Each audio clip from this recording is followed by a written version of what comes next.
So um, that was mostly it. Dapper Dino talked about this. Oh, and while we have Dr. Dan here, this crossover, recombination crossover, and Noah's flood. That was very interesting. That the recombination rates don't agree.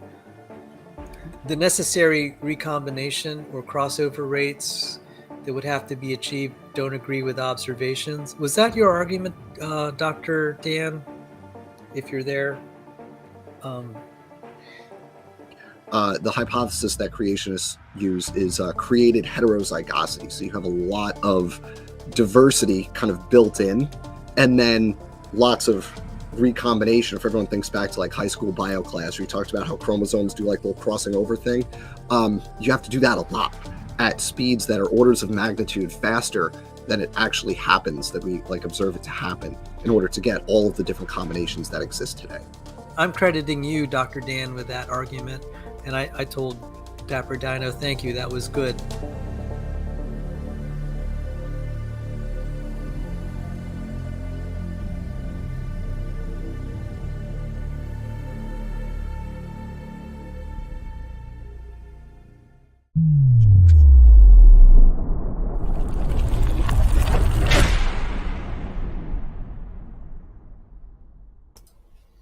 All right. Welcome to Standing for Truth. This is going to be a video dealing with one of the more technical objections or criticisms to biblical creation. And guys, we're going to get right into it. We're going to get right into the fun. So what I want to do is share screen here. And what we're going to be doing is many of these kinds of shorter videos where we are going to address a lot of the issues and challenges in the creation versus evolution debate. And we are going to offer a variety of these kinds of videos that are a little shorter than some of the other videos we have focusing on this topic. For example, we have specifically dealt with this topic numerous times, recombination rates, but we want to start taking some of these technical topics and just offer the audience shorter videos that essentially deal with these. And so you can easily refer to them when the critics, who are really, really good at repeating already debunked talking points, when they bring it up, you can just show them this video. So essentially, this argument itself, the critics claim that there has been too much recombination to explain the origin of humanity in just thousands of years. Okay, the biblical model of ancestry would start from the Bible. The Bible claims to be the history book of the universe, and Genesis tells us that God created two people, Adam and Eve, just thousands of years ago. And roughly 4,500 years ago, we have Noah, we have his wife, his three sons, their three sons, and three wives. So we would basically go back to those three couples. So the critics, they'll say that this is impossible, though, because the way chromosomes cross over have to be taking place at extremely high rates, unrealistic rates, they would say, if biblical creation were true, this model that we're proposing here, separate ancestry. And a lot of this crossing over that creationists require is unrealistic to the point where they feel they can just kind of hand wave all of the amazing evidence that we do have for the design diversity hypothesis or the created heterozygosity model that we typically talk about and discuss here. Now, what the creationist needs is recombination rates orders of magnitude faster than is actually observed today. And basically the argument boils down to this, guys, okay? There is no way to account for all of the various combinations that exist today in just roughly 4,000 to 7,000 years. And we're going to deal with this here in about 20 to 30 minutes worth of video. So let's get right into it. And I do want to point out, though, that the endogenous retrovirus handbook, Dismantling the Best Evidence for Common Descent, it is, I'm delighted to say that it's pretty well done. We've sent it in for the first round of publishing. It came in nearly at 200 pages, guys. This book leaves no stone unturned. Okay, as you can see here in the cover and the back of the book, of course, we are going to be answering the best challenges that the critics have to offer, the evolutionists have to offer on this topic. What best explains ERV-like sequences found at the same locations in the genomes of different organisms? Why do ERV elements resemble viral genetic material? What is the best explanation for the nested hierarchical distribution of endogenous retroviral-like sequences in primate genomes, including the distribution, the nested hierarchical distribution of the so-called mutations found in the structure or the properties of the ERV sequence themselves? So we are going to be dealing with that, both forms of the nested hierarchy argument in this book. And ultimately, and most importantly, can the separate ancestry model explain endogenous retroviruses better than common descent? The answer is yes. This book, the conclusions in this book, the testable predictions that I make, have massive implications for the origins debate, the question of ancestry. And the critics are going to have a tough time with this because they're going to have to present a more superior model. And these main challenges listed on the back of the book, these are not the only ones I deal with in this book. It's incredibly comprehensive. And a reason why I bring it up is because one chapter in this, highly comprehensive, is on the design diversity hypothesis. And I do deal with this argument in the book in great detail, actually, because it is really their number one argument against design diversity. So I thought it was important to spend some time on it in the book. And so when this comes out on June 1st, make sure to check out that section. Tons of references for you as well. And since it's just a few of us here at the ministry, we've been pretty well focused. Matt's also got a book he's working on. And so the last month, we haven't had as many streams as we usually do, mainly because it was of utmost importance that we put all our focus, specifically myself, all my focus on this book, and it was worth it. So guys, we are putting out content full time because of the book here, which is pretty well done in publishing. We haven't been able to do that many streams. And so if you want to be a financial backer for Standing for Truth Ministries, check the description box. For as little as $1 a month, for example, on Patreon, you can be a Standing for Truth Ministries patron. And there's tons of exclusive contents there. You can also go to the official website, standingfortruthministries.com, and you can help support us there. So here is the secondary cover. This is for the colored version of the book because we got some cool images. Benjamin, who's done previous work for me on other books, and of course the famous superhero SFT logo. He's done another phenomenal job here, and we've also got some cool custom images in the book. So yes, that book does give the fatal blow to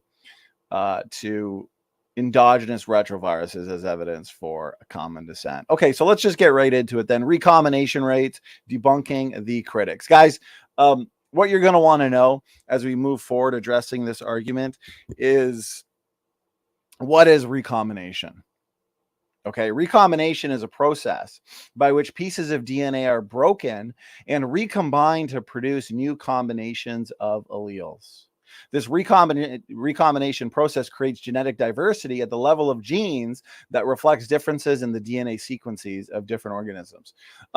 If you've been following this channel for a while, you know that we look to recombination in the design diversity model, because the design diversity model would essentially suggest that Adam and Eve and the original created archetypes would have been front loaded with pre-existing DNA diversity and functional DNA elements, various classes of functional DNA elements. And these endogenous retroviral-like sequences would fall into those classes of created units of DNA function.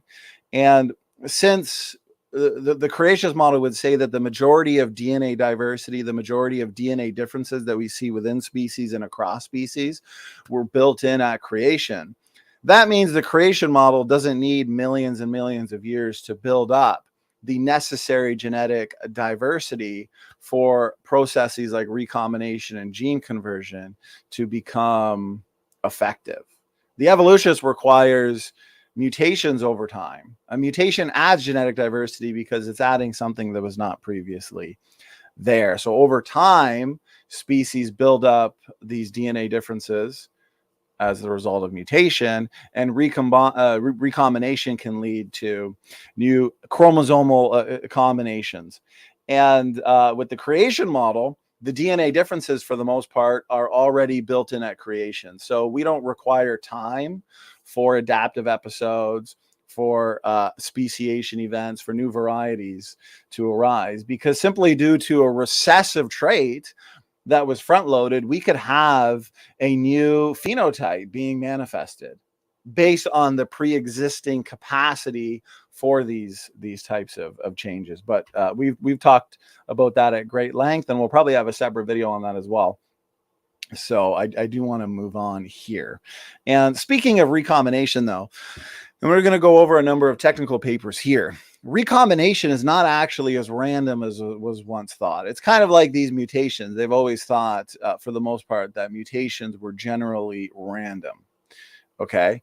But now we know, and I touch on this in the new ERV book, especially as it pertains to the nested hierarchical patterns in the distribution of these mutations in the structure of the ERV sequences themselves. Mutations are not so random either. We actually see that these mutations are relatively non-random, just like recombination is not as random as was once expected. And here's the thing. There have been remarkable discoveries and developments in the realm of genetics. And a lot of the arguments employed by the critics demonstrate a significant lack of ability, okay, to stay up to date on the latest research, the latest discovery, and the latest technical papers that are coming out.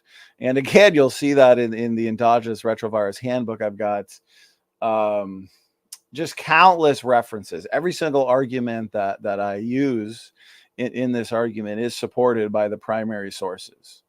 Basically, endogenous retroviruses are demolished by the primary sources, and this argument is also demolished by the by primary sources. Okay, and there's this amazingly intricate DNA element that I want to focus on here for the bulk of the video and answering this problem. Okay, as you can see here, PRDM9, a driver of the genetic map.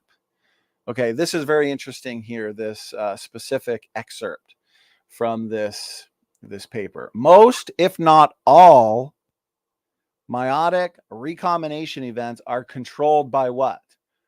PRDM9. Most, if not all. Okay, this is going to be important to consider as we move on here, because the PRDM9 enzyme, okay, it's designed to look for a specific set of letters on the chromosome. Okay, so what it does is it looks for these letters, it grabs onto it, and then it recombines. And focusing here on the PRDM9, we actually know that, which is why I want to go to the next slide here, we actually know that Africans have more of these sites than Europeans. We understand that the PRDM9 DNA elements are drivers of what? Of genetic landscapes. Okay, notice this paper here, The Landscape of Recombination in African Americans. We have shown that the PRDM9 alleles that bind a novel 17BP motif and occur at greatly increased frequency in people of West African ancestry have led to a shift in the recombination landscape compared with people of non-African ancestry. The larger number of hotspots available to West Africans implies that at the population level, crossovers are more evenly distributed than in Europeans, and thus the shorter extent of West African linkage disequilibrium is not due to differences in demographic history alone, such as the lack of an out of Africa founder event. So this entire argument employed by the critics, and most of the arguments as they pertain to out of Africa versus out of Babel, which I've dealt with extensively on this channel in books and in articles, are based on a number of really faulty and erroneous assumptions. Okay, we know from the technical literature that the PRDM9 gene regulates, controls, and influences recombination through hotspots. More recombination per generation means a population has the capability of holding or retaining more diversity. Populations undergoing more recombination will consist of what? They will consist of more pieces of DNA. Okay. If you have population A and population B, and population A has more fully operational PRDM9 DNA elements, okay, then that population, like we see in Africans, are going to be able to harbor more levels of genetic diversity. And defenders of evolutionary theory, critics of biblical creation, they will then look at what appears to be a lot of recombination over time, okay, and wrongfully assume that this is a reflection of age, of deep time, when in fact it's not, okay? It's due to the amount of recombination. And again, here, this is an important paper to consider, that Africans generally have more of these sites and hotspots than Europeans. Okay, so let's move on here. PRDM9 gene and recombination. One thing I want to point out, though, that kind of just came to mind is this is such a funny argument to me, because what we actually know is within the human genome, there exists massive blocks of DNA, these massive linkage blocks that appear as if they've never been recombined. Okay, they're largely intact. Now, wait a minute. If we've been evolving for millions and millions of years, where you start with the Australopithecine-like ancestors, up to Homo habilis, up to Homo erectus, who lives all over the globe for a million plus years, and then eventually Homo sapiens, and then eventually people spread out in all parts of the world. Well, that's millions of years basically of mutations accumulating every single generation. Okay, mutations adding genetic diversity, because as we covered earlier, a mutation adds something that was not previously there. It's adding genetic diversity. Now, is it beneficial diversity? No, it's harmful diversity in the sense that it's the type of variation you get on your car when over time the car rusts out, or you just got a brand new car and you drive off the lot and you go park at the grocery store and you want to pick up some groceries for the family, and the person next to you opens the door, smacks it into your brand new car, and now you got a nice dent. Well, sure, that dent has created variation in your car, but it's not beneficial variation. The type of variation you get basically from mutations is the rust marks, the dings, and the dents that you get on your car. Okay, but nonetheless, these mutations are still adding genetic diversity, but every single generation you are getting recombination. Okay, so you're getting a scrambling of these DNA variants each generation. And so today we wouldn't expect to see these large linkage blocks relatively intact, showing evidence that they've never recombined in the first place. Okay, this actually speaks to the youth of the genome. Evolutionists can't explain this. Okay, evolutionists look to a post hoc, ad hoc story, this hypothetical out of Africa population bottleneck that doesn't work. They use that to explain why humans today have such low genetic diversity. Every single human being, 99.99%. Similar when it comes to why there appears to be a lack of recombination. If deep time evolution were true, they'll look to this idea of cold spots and hot spots within the genome in terms of recombination, and which has a level of truth to it. But nonetheless, given what we still see in terms of these largely intact blocks of DNA, it's more of a problem for the evolutionist, the deep time evolutionist, than it is for a young Earth creationist. So where they say we have a problem, the point I'm trying to make is they're the ones that have a problem. The initial discovery of PRDM9's role in the recombination process, determining the location of recombination hotspots in many mammals, including humans and mice, opened intense study of this protein's properties and functions. We now understand that during meiosis, PRDM9 binds DNA at particular recognition sequences.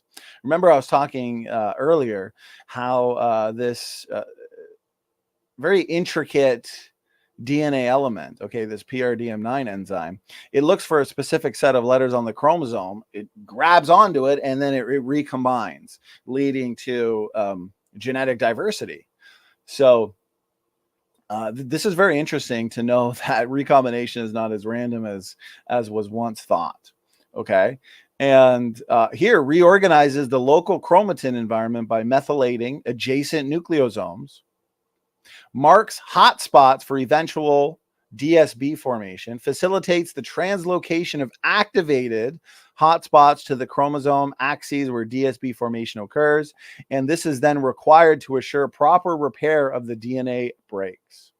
Notice this. As a result, PRDM9 plays a key role in determining patterns of genetic segregation. So you can't assume that what we're looking at in terms of these sections of DNA, okay, and assume that this is indicative of time, because the secular literature, the primary sources, actually refute that. That is a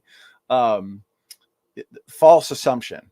Okay, there are a lot of factors at play when it comes to levels of genetic diversity, when it comes to recombination events. So again, PRDM9 plays a key role in determining patterns of genetic segregation and linkage, as well as influencing the possibilities for chromosome reorganization over successive generations. In Africa, where people clearly have a more functional PRDM9 gene and more recombinational hotspots, we see more rounds of what? Recombination. And as a result, a more shuffled genome. That's what we see. A human population that has evidence for more rounds of recombination, more effective recombination. Okay, they have higher levels of genetic diversity generally than non-Africans, and yet they have more of these sites. Okay, more of these hotspots. Okay, let's keep going. PRDM9, an essential DNA element in recombination. PRDM9 is a meiosis-specific protein that trimethylates H3K4 and controls the activation of recombination hotspots. The more of these hotspots, or the more of these DNA elements, PRDM9, because we know over time they break down. Okay, it's much easier to break down a functional DNA element like this than to build one up, especially from scratch. So over time they break down. Over time the genome accumulates mutations. I mean, the rate right now in humans is roughly 100 new mutations per person per generation. That is pretty high. Some estimates are even more. Disruption, notice this. This is where we get into it. Disruption of the PRDM9 gene results in sterility in mice. So when you actually disrupt these sites due to mutations, they have harmful effects. They can lead to disease, sterility, less effective recombination. In human, several PRDM9 SNPs, single nucleotide polymorphisms, have been implicated in sterility as well. Okay, and as we can see in the above excerpt, The disruption of the PRDM9 gene has significant implications for the overall health of organisms. And as we know, and the evidence suggests, very powerful evidence, the design diversity hypothesis makes a number of very interesting testable predictions, including predictions on DNA function. If you were to go, right, the creationist looks back in time to the expansion of genetic information, the expansion of the genome. The evolutionist looks back in time to the contraction of genetic information. They go back billions of years ago to their single-celled like ancestor that evolved into a multi-celled ancestor that evolved into a fish, an amphibian, a reptile, a mammal, a monkey, a man eventually. So evolutionary theory requires mutations over time, adding genetic diversity and genetic variation. Natural selection can act upon this genetic variation, or according to them, neutral mutations can build up and act as a hidden reservoir of, novel change that epigenetics obviously comes into play as well. But for another day, we'll touch on that. But the creationist looks back to the expansion of genetic information. So at creation, you have the most heterozygous ancestors. When you start with heterozygous ancestors, that means you start with the potential, the pre-existing capacity for novel phenotypic change. Okay, massive capabilities for a wide range of morphological adaptability. Chromosomal combinations, new chromosomal combinations can come about quickly. So you'd have a greater amount of heterozygosity. You'd have more of these endogenous retroviral-like elements, these variation-inducing genetic elements that have not experienced mutations. There would have been no mutations at creation. These DNA differences would have been a reflection of initial design and not mutations. The evolutionists, unfortunately, and a lot of the critics that employ this argument, they are arguing from their own starting point. They are not representing our position accurately, because at creation, you also would have more fully operational, fully working PRDM9 sites, and therefore more effective recombination. Okay, gene conversion itself would be more effective as well. We know gene conversion helps in breaking up these variants. Okay, and it would be expected based on our model that God would have front-loaded these design DNA variants in areas within the genome that can experience effective recombination and scrambling that would lead to novel diversity, genetic diversity, really in a single generation. Okay, and for people who are new to this channel, when I use the word heterozygous or homozygous, created heterozygosity just means a state of DNA diversity. And the technical definition of the word heterozygous is having two different alleles of the same gene or locus.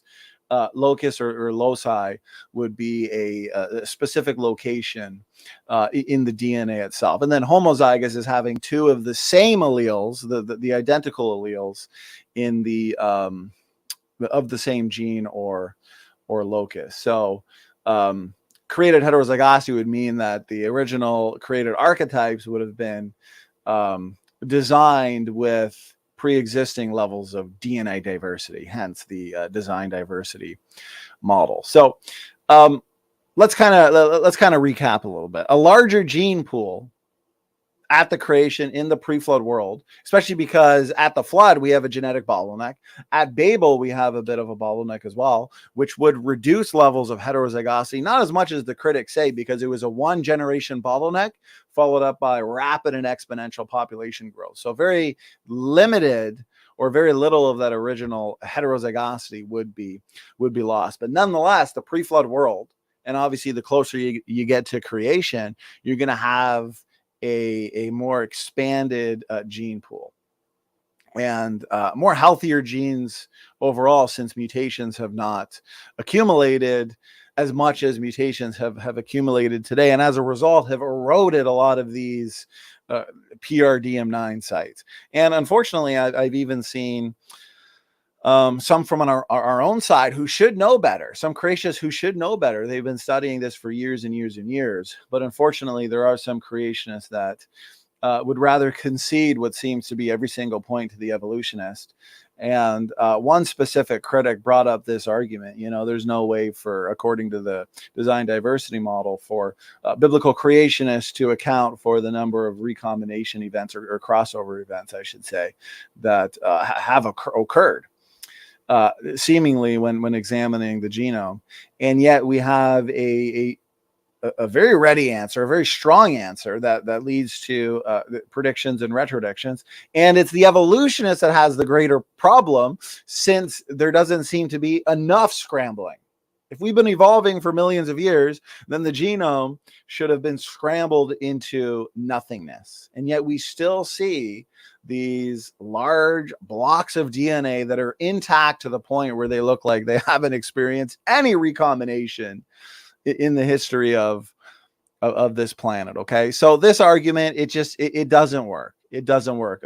A greater gene pool, more fully operational PRDM9 sites, because we do know that mutations break them down over time. We know that today Europeans have less than Africans, for example, and that would mean more effective recombination, more SNPs of DNA throughout the genome. Okay, so that doesn't automatically insinuate that we're dealing with deep time here, that this population has been around longer. And it really is just an unsophisticated argument, and it doesn't consider the fullness of the technical data that we've been going over here. Here's another couple technical papers you can look at. Recombination regulator, PRDM9 influences the instability of its own coding sequences in human.